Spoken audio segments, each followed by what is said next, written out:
मेरा पति मेरा बहुत ख्याल रखता था, मेरे लिए महंगी चीज़ लेकर आता था, जबकि उसकी इतनी औकात नहीं थी। मैं हैरान हो जाती कि इतना सब कुछ वह कहाँ से लेकर आता है, पर एक काम बहुत ही अजीब करता है, मुझे बहुत खुश कर देता। मेरे लिए मेरी पसंद की हर चीज़ और खाना लेकर आता, लेकिन खुद रात होते ही दूसरे कमरे में जाकर सो जाता। मैं हैरान होती कि अगर इसको मेरी इतनी ही परवाह है कि यह मेरे लिए इतनी अच्छी चीज़ लेकर आता है, तो फिर इसे मेरे में दिलचस्पी क्यों नहीं? यह मेरे पास क्यों नहीं बैठता? मेरी बात क्यों नहीं सुनता? मेरे साथ उसका रवैया नॉर्मल क्यों नहीं है? मैं एक रात पहले ही दूसरे कमरे में छिप गई ताकि जब वह यहाँ पर आए तो मुझे पता चल जाए कि आखिर इस कमरे में क्यों आता है, मेरे पास क्यों नहीं बैठता। तब मैंने अपने पति को ऐसी हरकत करते देखा कि मैं अपने कानों को हाथ लगा लिया। मेरा नाम रिया है, मैं बहुत ही ज़्यादा खूबसूरत थी। मेरे भाभी को मेरी खूबसूरती से बड़ी नफ़रत थी और कहती थी कि तेरा हुस्न तो एक दिन मिट्टी में मिल जाएगा। मैं कह रही थी, भगवान से डरो भाभी, मैंने आपका क्या बिगाड़ा है? मेरी माँ जिंदा थी, मेरे पापा इस दुनिया में नहीं थे, लेकिन जब तक मेरी माँ थी तब तक उस घर में मेरी हुकूमत चलती थी। मेरे भाई को भी मुझसे नफ़रत थी। वह कहता था कि तुम मेरी बीवी के साथ मुकाबला मत किया करो। थोड़ी बहुत मैं भी मगरूर थी, क्योंकि मुझे कोई गलत बात बर्दाश्त नहीं होती थी। अब वह अगर मेरी माँ को टाइम पर खाना नहीं दे रही है या पुराना खाना दे रही है तो मुझे गुस्सा आ जाता था। एक दिन तो उसने मेरी माँ के सामने खराब खाना रख दिया, जबकि मेरी माँ पहले से ही शुगर की मरीज़ थी। मैंने कहा, पहले से ही उनकी तबीयत खराब रहती है, तुम्हें नया खाना नहीं बनाना था तो तुम पुराना खाना देकर क्यों मेरी माँ को मारना चाहती हो? इस बात पर ऐसी लड़ाई हुई कि हम दोनों ननद भाभी के बीच हाथापाई भी हो गई। मेरे भाई ने तो अपनी बीवी का ही साथ दिया और उसने मुझे कहा कि तुम्हें एक दिन सीधा करूँगा मैं और तू बिल्कुल तीर की तरह सीधी हो जाएगी। तू छोटी है, तेरा काम क्या है बड़े भाभी से ऐसी बातें करना? मैंने कहा कि बात छोटे बड़े की नहीं है, कुछ गलत करेंगी तो मैं ज़रूर बोलूँगी। उस रात मेरी माँ की तबीयत खराब हो गई। इतनी खराब हुई थी कि वह अस्पताल पहुँच गई और 4 दिन तक बीमारी से लड़ने के बाद वो दुनिया से चली गई। मैं बहुत परेशान हुई। थोड़े बहुत रिश्तेदार थे, लेकिन सारे ही मेरी माँ के ससुराल वाले थे, इसलिए उनको कोई ज़्यादा दुख नहीं हुआ। एक दिन भाई मेरे कमरे में आया और उसने कहा कि मम्मी इस दुनिया में नहीं है। कोई बात नहीं, मैं हूँ, किसी चीज़ की ज़रूरत हुई तो मुझे कह देना। उसने कहा कि अगले रविवार वाले दिन तुम्हारी शादी है। मैंने कहा कि क्या? उसने कहा कि हाँ, तुम्हारी शादी कर रहा हूँ, अपने घर की हो जाओगी तो अच्छा रहेगा। मेरे में इतनी जुर्रत नहीं थी कि पूछूं कि मेरी शादी किससे कर रहे हो, पर इतनी जल्दी शादी? उसने कहा कि बस शादी की कुछ ही रस्में होंगी, क्योंकि अभी अभी माँ मरी है। तेरे दिल में कोई अरमान है तो उसको दिल में ही दबा लेना। मैं तुम्हारे लिए 1 महीना पहले ढोलकी नहीं रख सकता और ना ही तुम्हारे दूल्हे को घोड़े पर ला सकता हूँ। इतना कहकर वह कमरे में चला गया। मैं तकिए पर सर रख कर रोने लगी, लेकिन फिर दिल को यह सोचकर तसल्ली करने लगी कि शादी तो एक दिन होनी ही थी। अगर शादी हो जाएगी तो मेरा अपना घर तो होगा, किसी की गुलामी तो नहीं करनी पड़ेगी। इसी बहाने भाभी से भी जान तो छूटेगी, नहीं तो उस तरह तो नहीं छूटेगी। यही सोचकर मैं भी दिन गुजारने लगी, लेकिन शादी वाले दिन मैं यह देखकर हैरान रह गई कि मेरे भाई ने मेरे लिए किस किस्म के इंसान से मेरी शादी तय की थी, या फिर इसमें भी मेरी भाभी की कोई चाल थी, क्योंकि जब भी भाभी की और मेरी लड़ाई होती थी तो भाभी मेरी दुश्मन बन जाती थी। मुझे लगता था कि वह किसी दिन ज़रूर ही मुझसे बदला लेंगी, और आज उसने यही किया था। और आज वह कामयाब हो गई थी, क्योंकि मेरा दूल्हा तो अजीब सी हालत में बैठा था। उसे देखकर कोई बच्चा भी अंदाज़ा लगा सकता था कि वह कोई नॉर्मल इंसान नहीं था, बल्कि एक पागल था, क्योंकि उसने हाथ में टॉफ़ियाँ पकड़ी हुई थी, जिसे वह खा रहा था। बाल उसके बिखरे हुए थे, कपड़े तो उसने नया पहने थे, लेकिन इतने गंदे कर लिए थे कि जैसे कोई छोटा बच्चा मिट्टी में खेलता है तो उसके कपड़े गंदे हो जाते हैं। यही मेरा दूल्हा था। सबको पता चल गया कि वह तो एक पागल है। मोहल्ले से भी कुछ औरतें आई हुई थीं, क्योंकि रिश्तेदार तो थे नहीं। उन्होंने भी कहना शुरू कर दिया कि निशा का दूल्हा तो पागल है। ये क्या कर दिया भाई भाभी ने, बहन पर इतना बड़ा जुल्म कर दिया। माँ क्या मरी, इनकी तो आंखें सफ़ेद हो गई। पागल के साथ इतनी प्यारी लड़की का शादी करवा दिया। और मेरा शादी हो चुका था। उसके बाद मैं अपने दूल्हे को देखा था। अब तो विदाई होने वाली थी। मेरी आंखों से आंसू जारी थी। मैं रोना चाहती थी, लेकिन रो भी नहीं सकती थी। मैं रोती तो मेरे आंसू कौन देखेगा। मेरी माँ की बहुत याद आ रही थी। मेरी माँ अगर जिंदा होती तो मेरे साथ यह सब कुछ कभी नहीं होता। मेरी भाभी ने मेरे भाई को भड़काया था, उसको अपनी बहन की शादी एक पागल के साथ करने के लिए। वो नहीं सोचा कि वह उसे कैसे रखेगा, वह मुझे क्या खिलाएगा। आजकल तो लोग अपनी बेटी की शादी ऐसे लड़कों के साथ भी नहीं करते जिनके पास नौकरी नहीं होती, और इसके पास तो अकल भी नहीं थी, तरीका भी नहीं था। एक पल का तो दिल किया कि मैं जाने से इनकार कर दूं, लेकिन उसके बाद क्या होता, मेरा ही तमाशा बनता। यह लोग फिर भी मुझे यहाँ से निकाल ही देते। इसलिए सब कुछ भगवान पर छोड़ दिया और चुपचाप विदा हो गई। जाते जाते भाई ने सर पर हाथ रखने की कोशिश की तो मैंने सर पीछे कर लिया। सब लोगों ने यह मंजर देखा। मैंने कहा कि जरा इसकी भी बेइज्जती हो, इसको इतना तो जताऊं कि इसने जो मेरे साथ किया वह अच्छा नहीं किया। भाभी भी मिलने के लिए आगे हुई तो मैं उनसे भी ना मिली, क्योंकि उन्होंने तो सबके सामने ही कह दिया था कि तुम्हारी शादी करवा दी है, जाओ यहाँ से दफ़ा हो जाओ। कौन सी भाभी कहती हैं अपनी ननद को, वो भी उसके विदाई वाले दिन। अरे दिल में तो जितनी भी नफ़रत हो, इस तरह तो कोई भी बेटी को घर से यह कहकर नहीं निकालता कि दफ़ा हो जाओ। मेरे साथ कितना बुरा सलूक हो रहा था, भगवान देख रहा था कि मेरे ऊपर कितना जुल्म हो रहा है। पर मुझे पता था भगवान मेरा इंसाफ ज़रूर करेगा। लेकिन अभी तो मेरा समय बहुत ख़राब नज़र आ रहा था। कुछ समझ नहीं आ रहा था कि मेरा दूल्हा पागल था, लेकिन उसका घर अच्छा था, 3 कमरों वाला घर था। वहाँ पर उसका एक भाई भी था। मुझे लगा कि वह भी इसी घर में रहता है। लेकिन जब रात हुई तो उसकी जगह उसका भाई कमरे में आया। मैं ज़रा घबरा गई। उसने कहा, भाभी घबराने की ज़रूरत नहीं है, दरअसल यह भी मेरा अपना ही घर है। वहाँ दूसरी जगह भी मेरा घर है, जहाँ पर मेरी बीवी बच्चे मेरा इंतज़ार कर रहे हैं। अब आपको ही इसे संभालना है। वह क्या है कि मेरी बीवी की इससे नहीं बनती, क्योंकि उसके साथ इसके संबंध अच्छे नहीं हैं। माँ बाप हमारे भी नहीं हैं, बस अब आप हैं और आपका पति है। यह घर है। अगर आपको समझ ना आए कि कौन सी चीज़ कहाँ पड़ी है तो फ़ोन करके पूछ लीजिएगा। दीवार पर मेरा नंबर लिखा हुआ है, पर अगर यह ज़्यादा तंग करने लगे तो आप मुझे बुला सकती हैं। लेकिन देखें, मैं भी बाल बच्चेदार हूँ। मेरी बीवी को मेरा यहाँ ज़्यादा आना जाना पसंद नहीं है। अगर कोई बहुत ही ज़्यादा इमरजेंसी हो तो फिर आप बुला लीजिएगा, वरना खुद ही हालात को संभालने की कोशिश कीजिएगा, क्योंकि अब यह है तो आपका ही पति और आपको इसके साथ ही रहना है। मैं समझ रही थी कि मेरी ज़िंदगी कितनी बुरी होने वाली थी और मैं क्या कर सकती थी। उसने कहा, भगवान आपकी मदद करें, आप परेशान नहीं होना, एक दिन सब कुछ ठीक हो जाएगा।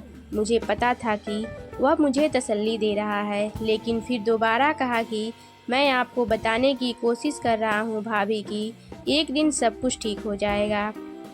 आप बिल्कुल परेशान नहीं होना। पता नहीं इसने इस बात को 2 बार क्यों बोला और इतना जोर देकर क्यों बोला। फ़िलहाल तो मुझे कुछ समझ नहीं आ रहा। मैंने कहा, ठीक है, मेरा पति दूसरे कमरे में बैठा था। मैं जब उस कमरे में गई तो हैरान रह गई। यह कमरा शायद उसी का था। यहाँ पर काफ़ी सारी चीज़ें टूटी हुई थीं और कुछ खिलौने वगैरह भी पड़े थे। शायद उसका दिमाग बचकाना था। उसने मुझे देखा तो मैं डर गई। मुझे लगा यह मुझसे कोई बात करेगा या कुछ बोलेगा या कोई काम कह देगा, पर उसने ऐसा कुछ नहीं किया। मैं चुपचाप जाकर अपने कमरे में सो गई। मेरा दिल तो किया दरवाजे को अंदर से कुंडी लगा लूं, लेकिन फिर मैंने ऐसा नहीं किया। कहने में बड़ा अजीब लगता है, लेकिन इतनी सुकून की नींद पहले कभी नहीं आई थी। आँख खुली तो हैरान रह गई। सामने मेरा पति बैठा था। उसे देखकर मैं डर गई। फिर जब मैंने टेबल की तरफ देखा तो मेरी आंखें खुली की खुली रह गई। टेबल पर नाश्ता पड़ा हुआ था। नाश्ता तो बाजार का लग रहा था। मैंने उसकी तरफ देखा और आसपास देखा। मुझे लगा शायद उसका भाई आया है और वही नाश्ता लेकर आया है, लेकिन घर में कोई नहीं था। बाहर वाला दरवाज़ा तो अभी भी बंद था। रात को मैंने ही खुद कुंडी लगाई थी। मेरे पति ने मुझे कहा कि नाश्ता कर लो, और वह भी नाश्ता करने के लिए बैठ गया। मैं हैरान रह गई। मैंने कहा, इसको इतना पता है कि हमारी शादी हुई है, तो बाजार से नाश्ता लेकर आना है। फिर यह कहाँ का पागल हुआ। लेकिन फिर उसने अजीब सा गाना गाना शुरू कर दिया। किसी कार्टून का गाना था। मैं तो समझ गई कि शायद एक नॉर्मल सी हरकत है, शायद इसे भी भूख लगी है, पर उसके पास थोड़े बहुत पैसे हों। इतना काम तो कोई छोटा बच्चा भी कर सकता है। फिर मैंने नाश्ता कर लिया। उसके बाद मैं घर को साफ करने लगी। मैं यह पूछना भूल गई थी कि यह घर कैसे चलता है, लेकिन फ़िलहाल तो घर में ज़रूरत की सारी चीज़ पड़ी हुई थी। मैंने उसके भाई का नंबर मिलाया, पर नंबर नहीं मिल रहा था। मैंने दोपहर का खाना भी बना दिया। मेरे घर में ऐसे ही चलने लगी। मेरे पति अचानक ही कहीं चला गया तो मैं परेशान हो गई। मुझे लगा कि पता नहीं शायद घर से ही भाग गया है। मैंने इसलिए उसके भाई को कॉल किया था। उसने कहा कि हाँ, कभी कभी चला जाता है लेकिन वापस आ जाता है। आप परेशान होने की ज़रूरत नहीं है। रात तक वापस आ जाएगा। अगर रात तक वापस नहीं आया तो फिर आप मुझे बता देना। मैंने कहा कि ठीक है। रात में तो मेरा पति वापस आ गया। उसके हाथ में कोई चीज़ थी जो उसने मुझे पकड़ा दी। मैंने खोल कर देखा तो उसके अंदर फूल था। मैंने कहा, यह क्या है? उसने कहा, मैं तुम्हारे लिए लेकर आया हूँ। मैं हैरान रह गई। उसने फूल मेरे पास रखे और खुद दूसरे कमरे में चला गया। थोड़ी देर के बाद देखा तो वह कमरा अंदर से लॉक था। मेरे दिन अच्छे से गुजर रहे थे। जैसे मैंने सोचा था वैसा कुछ नहीं रहा था, बल्कि सब अच्छा ही हो रहा था। बल्कि मेरा पति मेरे लिए रोज़ कोई ना कोई चीज़ लेकर आता था। पता नहीं उसके पास पैसे कहाँ से आते थे। घर में भी हर चीज़ मौजूद थी। जब घर का सामान थोड़ा ख़त्म होने लगा तो एक दिन उसका भाई आया और उसने आकर 20,000 रुपये मुझे दिए। मैंने कहा कि यह घर भी आप ही चलाते हैं? उसने कहा, नहीं, ऐसी कोई बात नहीं है। दरअसल हम दोनों भाइयों के नाम कुछ दुकानें हैं। उनका किराया आता है तो मैं उसमें से महीने में 2 दफ़ा 20 से 25,000 रुपये आते हैं। आपको 20,000 रुपये 15 तारीख को मिल जाएंगे। आज पहली तारीख है तो मैं आपको पैसे देने के लिए आ गया हूँ। मैंने कहा, ठीक है। मैं घर की ज़रूरत का सामान ले लिया। उस घर में टीवी भी था, एसी भी था, सब कुछ था। एक दिन भूले भटके मेरी भाभी और भाई यहाँ पर आ गए। उनको तो पता था कि उन्होंने मेरी शादी पागल से करवाई है, और मुझे पता था कि देखने आए होंगे कि मेरा क्या हाल हुआ है। लेकिन जब मुझे देखा तो हैरान रह गए। मैंने नया जोड़ा पहना हुआ था। मेरी भाभी ने कहा, यह जोड़ा कहाँ से आया? इन लोगों ने तो तुम्हारे लिए तो सिर्फ 2 ही जोड़े बनवाए थे, और हमने भी तुम्हारे लिए कुछ नहीं बनवाया था। मैंने कहा, मेरे पति ने मुझे ला कर दिया है। उसने कहा कि तुम्हारे पति को तो मुंह हाथ धोने नहीं आता, तो तुम्हारे लिए जोड़ा कहाँ से लाएगा? मैंने कहा कि उसने मुझे ला कर दिया है। और आपको किसने कहा कि उसे मुंह हाथ नहीं धोने आता? मैं आपको दिखाती हूँ मेरे लिए क्या क्या लेकर आया है। जब मैं सारी चीज़ें अपनी भाभी को दिखाई तो वह भी हैरान रह गई। उन्होंने कहा कि यह सब कुछ कहाँ से लेकर आ रहा है, कहीं से चोरी करके तो नहीं ला रहा। मैंने कहा ये चीज़ तो बिल्कुल नहीं है। उसने कहा नई तो नहीं लग रही है। यह क्या बात हो गई? उनका तो ऐसा हो गया जैसे तीर निशाने पर नहीं लगा, कि जैसा वह मेरे साथ कुछ बुरा करना चाहते थे पर बुरा नहीं हुआ। तो बड़ी परेशान हो गई थी। फिर भी मैं भी सर उठाकर उनको सारी चीज़ें दिखाई और मैं बड़ी खुश हो गई। मेरी भाभी ने कहा देखो, शायद मैंने जल्दबाजी में आकर गलत फैसला कर लिया था, लेकिन तुम तो खुश लग रही हो। मैंने अपने भाई को भी कहा कि आपने कोई गलत फैसला नहीं किया। मैं वाकई बहुत खुश हूँ। मुझे कोई दिक्कत नहीं है। मुझे इस घर में किसी चीज़ की कोई कमी नहीं है। हम भी तो गरीब लोग ही थे ना। अगर हमारी शादी होती तो हमारे जैसे लोगों में ही होती। लेकिन यह देख लें, ये लोग तो आपसे अच्छे हैं। इस घर में तो एसी भी लगा हुआ है। गर्मी होती भी है तो सुकून की नींद आती है। मेरी भाभी का मुंह लटक कर रह गया था। मुझे पता था कि घर जाते ही यह मेरे भाई से झगड़ा करेंगी। अच्छी बात है। मुझे खुश देखकर घर जाते आपस में झगड़ा करते, यही उनकी सजा थी। मेरा पति मुझसे कोई बात नहीं करता था। मेरी चीज़ें भी लेकर आता, मेरा ख्याल भी रखता था, मेरा ध्यान भी रखता। एक दिन मैं जा रही थी कि मेरे पाँव पर कोई चीज़ से लग गई, तो उसने मेरे पाँव पर पट्टी बांधी। लेकिन रात होते तो वह दूसरे कमरे में चला जाता था और अंदर से लॉक लगा लेता था। मैं बड़ी परेशान होती थी कि यह किस किस्म का मामला है। मैं उससे बात करना चाहती थी, पूछना चाहती थी। मैंने फिल्म ड्रामे में सब देखा था कि मोहब्बत से इंसान ठीक हो जाता है। शायद मैं भी उसको ठीक कर लेती, और अगर वह ठीक हो जाता तो फिर वह इस दुनिया का सबसे अच्छा मर्द होता, क्योंकि खूबसूरत तो वह था ही, जवान भी था। पैसों की भी कोई कमी नहीं थी, घर भी उसका अपना था, पर इतना सारा सामान भी था। अगर ऐसा ही होता तो मेरी पूरी ज़िंदगी सेट हो जाती। लेकिन वह मुझसे बात ही नहीं करता था। मेरी एक दोस्त पागलों की डॉक्टर बन गई थी। उसने मुझे एक बार बताया था कि ऐसे लोगों को बहुत प्यार और मोहब्बत की ज़रूरत होती है, और अगर इनकी ज़िंदगी में कोई हो तो वो उसे बहुत प्यार और मोहब्बत देते हैं, मतलब आम इंसान से ज़्यादा। लेकिन यहाँ पर तो मामला उल्टा था। आहिस्ता आहिस्ता मुझे बात समझ आने लगी कि जो भी मामला है उसका ताल्लुक उस कमरे से ज़रूर है, क्योंकि मेरा पति उस कमरे में ही चला जाता था। इसलिए मैंने सोच लिया कि मुझे पता लगाना होगा कि उस कमरे में क्या करता है। मैं एक बार उस कमरे में गई थी, वहाँ पर ऐसा कुछ भी नहीं था। मेरी भाभी ने लोगों को कहना शुरू कर दिया था कि पागल से शादी हुई है, लेकिन वह बड़े अच्छे हालात में है। उसके मुंह से निकल गया होगा कि यह बात मुझ तक भी पहुंच गई थी, क्योंकि मोहल्ला तो एक ही था। मैं कहती थी कि हाँ, भगवान का शुक्र है, मैं तो बहुत ज़्यादा खुश हूँ। मेरे पास सब कुछ है, मेरे पास पैसे भी होते थे, घर के सारे मामला मेरे हाथों में होते थे, पैसा आ जाते थे। मेरा पति मेरा ख्याल भी रखता था और रोज़ मेरे लिए कोई ना कोई नई चीज़ भी लेकर आता था। वह कहाँ जाता था मुझे नहीं पता। मैं एक बार उसके पीछे पीछे गई, लेकिन मुझे रास्ते का नहीं पता था, इसलिए मैं वापस आ गई कि मैं कहीं गुम ना हो जाऊं। और वह तो मेरी आंखों के सामने से न जाने कहाँ चला गया। उसे रास्ते का बहुत अच्छी तरह पता था। शायद किसी बाग में बच्चों के साथ खेलने के लिए जाता होगा, क्योंकि उसके पास इस तरह की काफ़ी सारी सामान थी। इसलिए मैंने इस बात पर ज़्यादा ध्यान नहीं दिया, लेकिन मुझे यह बात ज़रूर पता लगाना था कि कमरे में क्या करता है। और वह दिन के वक्त पर कमरे को ताला लगाकर चला जाता था। एक दिन मैंने चाबी गायब कर दी और ताला भी खोल दिया। उसको ताला नहीं मिला तो वह बिना ताला लगाए ही चला गया।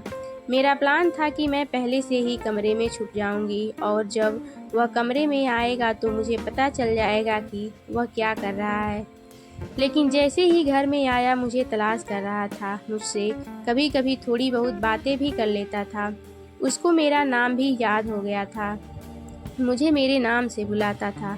कभी कभी देखकर बड़ा दुख होता था कि यह भी तो किसी की औलाद है, कितना खूबसूरत नौजवान है, और इसके साथ न जाने क्या हुआ कि यह पागल हो गया।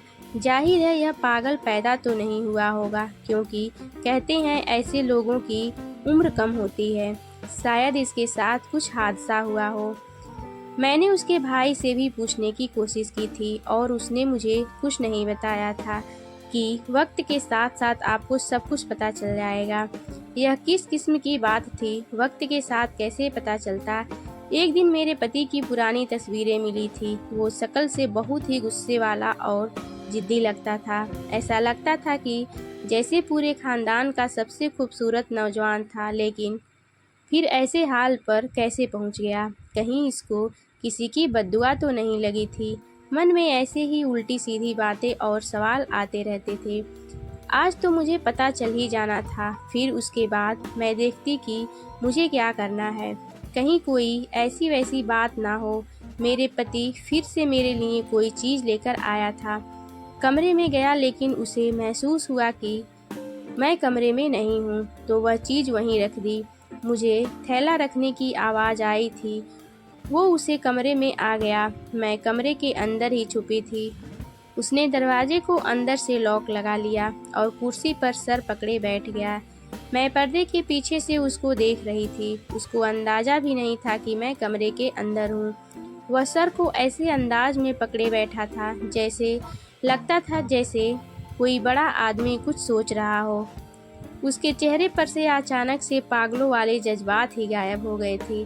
अभी से मामला मुझे कुछ गड़बड़ लग रहा था। तो कोई ना कोई बात थी जो नॉर्मल नहीं थी।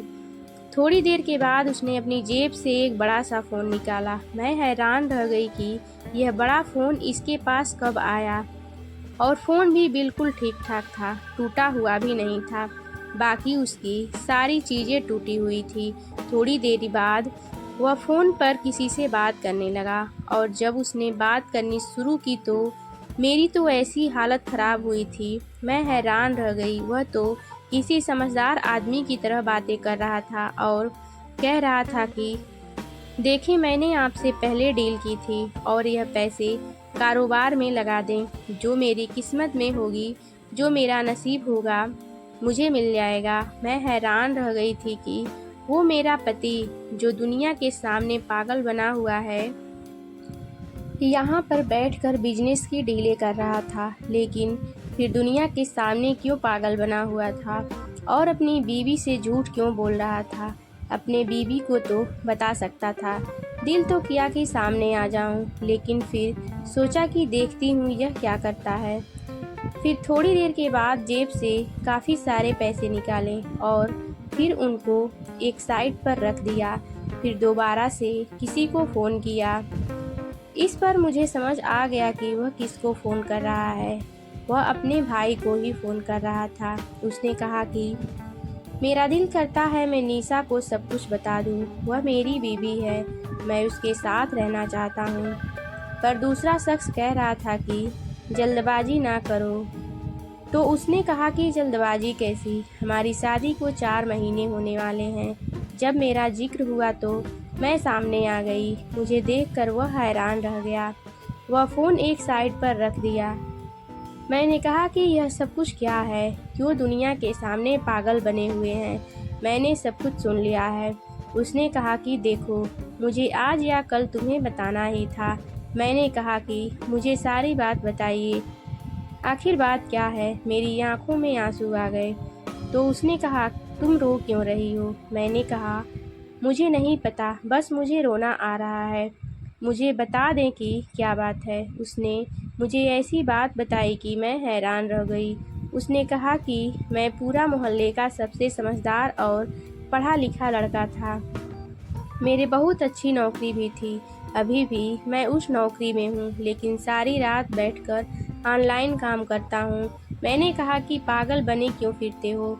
उसने कहा मेरी कुछ लोगों के साथ दोस्ती थी, पर मुझे नहीं पता था वह किसी और तरह के लोग थे। एक दिन हम लोग कहीं चले गए, वहाँ पर हमारा छोटा सा झगड़ा हो गया और हमारे हाथों एक आदमी मर गया। सारा इल्ज़ाम उसने मुझ पर लगा दिया। अगर मैं पागलपन का नाटक ना करता तो मुझे सज़ा हो जाती और मेरी सारी ज़िंदगी जेल में गुजर जाती, क्योंकि वह सब लोग भाग गए पर मैं उस आदमी की जान बचाने के चक्कर में वहीं पर रह गया। लेकिन वह भी इस दुनिया से चला गया और इल्ज़ाम मुझ पर आ गया। मुझे पुलिस पकड़ ले गई थी। अभी अभी भी वह लोग इसी मोहल्ले में रहते हैं। उसका मेरी वजह से नुकसान हुआ, इसलिए मुझे पागलपन की एक्टिंग करनी पड़ी। लेकिन सुना है अब उन्होंने अपना घर-बार बेच दिया है और 1 महीने बाद यहाँ से जा रहे हैं। बस उसके बाद मैं अपने तरीके से रह सकता हूँ। तुम्हें यह सब कुछ मैंने इसलिए नहीं बताया कि एक दफ़ा वह लोग यहाँ से चले जाएं तो फिर मैं तुम्हें भी बता दूँगा। तुम्हारे भाई ने जब कहा कि उसे यह रिश्ता कबूल है तो हम लोग बड़े हैरान हुए। हमें पता चल गया था, इसलिए मैंने बिना देखे ही शादी के लिए हाँ कर दिया। सोचा कोई तो पुण्य कमा लूँ तुम्हें बचाने के खातिर। मैं तुमसे बहुत मोहब्बत करता हूँ, तुम बहुत ही अच्छी लगती हो। बाहर जाता हूँ तो वह भी काम के सिलसिले में ही जाता हूँ। तुम्हारा चेहरा मेरी आँखों के सामने आ जाता है तो फिर सोचता हूँ तुम्हारे लिए कोई चीज़ ले लूँ। सोचता हूँ कि कहीं तुम इस हालात से तंग आकर मुझे छोड़ कर ना चली जाओ कि एक पागल के साथ मेरी ज़िंदगी बुरी गुजर रही है। इसलिए तुम्हारे सारे नाज नखरे उठाने की कोशिश करता हूँ। तुम्हारे लिए तोहफ़ा लेकर आता हूँ कि कम से कम तुम खुश तो रहो। तुमसे बहुत मोहब्बत करता हूँ। मेरी आँखों में फिर से आंसू गिरने लगे। उसने कहा कि आप रो क्यों रही हो? मैंने कहा कि खुशी से रो रही हूँ। उसने कहा अजीब हो, दुख से भी रोती हो और खुशी से भी रोती हो। अरे देखो, मैं तुम्हारा पति हूँ। तुम्हारी ज़िंदगी बहुत अच्छी होने वाली है। 1 डेढ़ महीने तक हमें नाटक करना होगा और इसके बाद सब कुछ ठीक हो जाएगा। मैंने कहा कि मुझे कोई दिक्कत नहीं है। मैं तो सोच रही हूँ कि भगवान ने मेरी किस पुण्य का मुझे तोहफ़ा दिया है। मैंने कभी किसी का बुरा नहीं किया था, पर मेरे अपने भाई ने मेरे साथ इतना बुरा किया और शुक्र है कि आप बिल्कुल ठीक हैं। उसने कहा कि परेशान नहीं हो, सब ठीक है और हमेशा ठीक रहेगा। मैं तुम्हारा पति हूँ, हमेशा तुम्हारा ख्याल रखूँगा, तुम्हारे साथ रहूँगा। हमारी ज़िंदगी बहुत अच्छी होगी। और ऐसा ही हुआ और आहिस्ता आहिस्ता मैंने यह बात मशहूर कर दी कि मैंने अपने पति का इलाज करवा लिया है और हमारी ज़िंदगी मिसाल बन गई।